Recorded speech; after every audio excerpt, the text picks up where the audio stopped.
그 다음에 아까 그랬죠. 재정자원에 대한 선출 권력의 권한을 제한하기 위해서 이게 바로 뭐예요? 정치검찰들이 뭘 하고 있습니까? 자기들이 그러니까 수사권, 기소권 다 가지려고 독점하려고 하는 해가지고 정치가 그러니까는 자기들이 그러니까 이 권력을 독점하려고 하는 것처럼 모피아도 마찬가지로 돈에 대한 재정에 대한 그러니까 배분권을 자기들이 독점하겠다 이거예요. 이걸 원래는 뭡니까? 선출 권력이 갖고 있는 이 권한이잖아요. 국민들이 갖고 있는 권한이니까, 국민의 권한이니까. 근데 이거를 선출 권력이 못 쓰게 하기 위해서 지금 무슨 짓을 하고 있냐면요. 지난달 7월 7일날에 국가재정 전략회의가 열려가지고 여기서 딱 뭐랬습니까? 대규모 재정수지 적자가 고착화되고 있다. 나라 빚이 급증하고 있다. 그러니까 국민들한테 공갈치는 거죠. 지금 나라 빚이 급증해서 나라가 파산. 이게 맨날 조중동이 맨날 얘기하는 거 아닙니까? 그렇죠? 근데 제가 여기서 항상 얘기했던 게 뭐예요?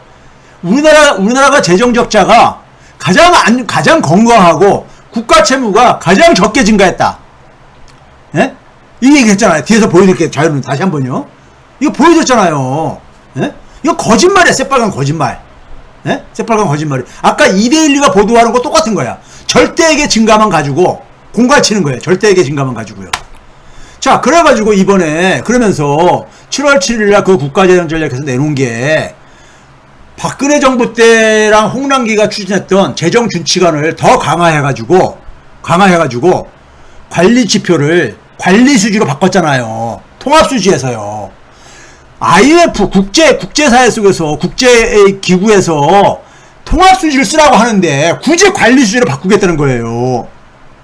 관리 수지로 쓰게 되면은요, 더 그러니까는 재정을 더 지출을 줄여야 되는 거예요. 예? 그러니까 관리 수지를 마이너스 3% 이내로 관리하도록 이걸 더 그러니까 조이겠다 이거예요. 조이겠다 이거야.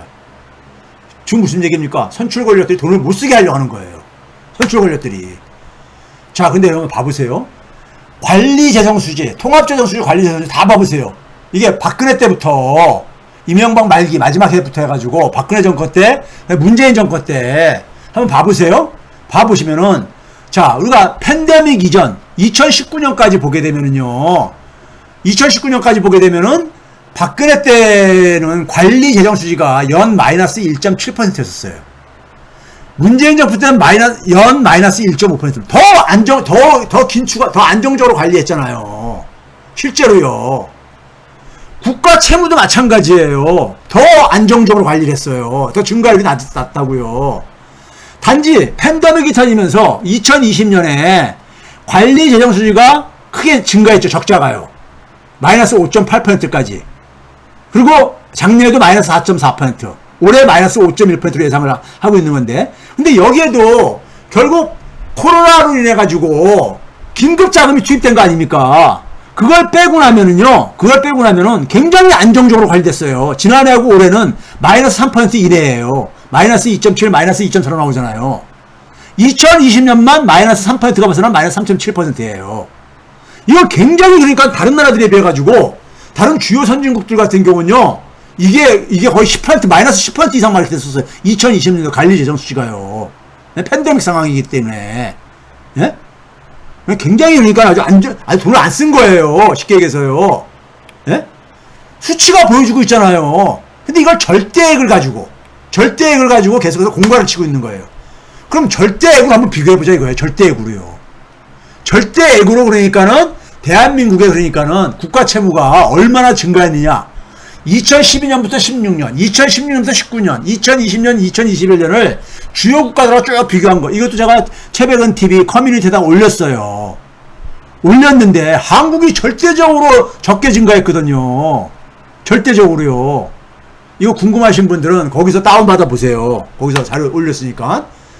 공기업 부채와 순자산도, 에? 공기업의 그러니까 순자산이 문재인 정부 때 증가했단 말이야. 맨 끝에 보게 되면요. 공공부문 순자산 증가하고 있잖아요. 순자산이. 부채만 증가하는 게 아니라 순자산이 증가하고 있다니까요. 즉 그 얘기 뭡니까? 자산 증가하는 건 빼고 부채 증가하는 것만 이걸 얘기하고 앉아 있는 거예요. 이게 무슨 얘기입니까? 부채 비율이 GDP 대비 부채 비율이 줄어들고 있잖아요. 줄어들었잖아요. 박근혜 때보다도 오히려요. 예? 그러니까 절대액이 증가하는 거는 아니 개인도 내가 그러니까 30대 때보다 40대 50대가 되면서 내 재산이 증가하면서 부채액도 증가하잖아요. 내가 예를 들어서 5억짜리 집을 갖고 있을 때 2억을 내가 대출받았었어. 40%를요. 근데 10억짜리가 되면서 부채가 3억이 됐어. 그러면은 부채는 1억이 증가한 거잖아요. 근데 이게 나빠진 겁니까? 예? 5억일 때 부채가 2억하고 10억이 되면서 부채가 3억이 된 거하고 여러분 선택하려면 어느 거 선택하겠어요? 후자잖아요. 10억이면서 부채 3억인 걸 선택할 게 아닙니까? 그렇죠? 이 상식 같은 거를 안 하고 그냥 부채가 2억에서 3억으로 증가했다. 이것만 얘기하는 거예요. 예? 그렇게 되게 되면은 삼성전자가 부채가 제일 많죠. 예? 중소기업들, 일반 중견기업들에 비해서요. 자, 아까 얘기했죠. 정부가 올해 예상하는 게 관리재정 수지가 마이너스 5.1%예요. 예? 근데 이거를 마이너스 3%로 관리하려면 어떻게 돼야 됩니까? 44조 8조 원, 약 45조 원 추가 수입이 필요한 거예요. 이 돈 어디서 확보할 거예요? 이 돈 어디서 확보하냐고. 예? 그러니까 8월 달부터 지금 그러니까 국가재산 팔겠다는 거 아닙니까? 그렇게 지금, 예? 번개 뿌려 콩고 먹듯이 지금요. 예? 거기다가 뭐냐면 내년부터 감세가 진행되잖아요. 감세가 진행돼가지고 5년 동안에 기재부의 추계로도 60조 2천억 원이 감소를 해요. 이건 과소 추계한 겁니다. 제가 계산해 본 거는요.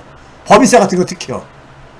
그래 어찌됐든 간에 5년간 평균 그러니까 연 한 12조 정도씩 세금이 줄어드는 거 아닙니까? 이걸 뭘로 메꾸냐 이거예요. 아까 얘기했듯이 추가 무슨 수입을 만들든지 아니면 지출을 줄여야 되는 거잖아요. 지출을 근데 지출을 줄이면 어떤 걸 줄이겠어요? 기업들 지원하는 거 절대 안 줄입니다. 예? 경제 활성화 이런 또 이제 핑계 대면서요. 어떤 거 줄이겠습니까? 예? 복지 예산 줄이고 교육 예산 줄이고 만만한 것들 되게 경제적인 약자층들을 지원하는 예산 줄이고 공무원들 인건비 예? 소위 하급지 공무원들이 가장 타격을 보는 이런 거 줄이겠다 이거죠. 예? 지출은 그렇게 줄이고 수입은 뭘로 만들어? 국가재산 팔아서 만들겠다 이거예요.